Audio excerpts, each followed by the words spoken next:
Hello বন্ধুরা, দেখো আজকে ছেলে মাংস রান্না করছে। আজকে সবাই আমাদের বাড়িতে চলে আসবা, মাংস রান্না হচ্ছে। বাবা অত বড় কাট দিচ্ছিস, ভেঙে যাবে তো। না মানে হয়ে গেছে। এই প্রথম ভাবছিলেন মাংস রান্না করতে বসেছে। মাংসের কালারটা দেখি কি করেছে, দারুণ কালার হয়েছে।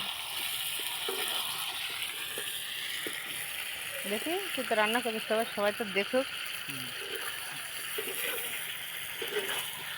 মাংস হচ্ছে আজকে আমাদের বাড়ি। ভাত কখন হবে? এরপরে তাহলে সবাই বল যে বন্ধুরা সবাই আমাদের বাড়ি আসো, আমি মাংস রান্না করছি।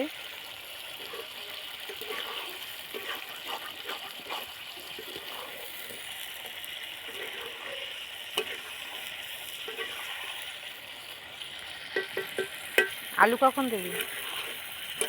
পরে পরে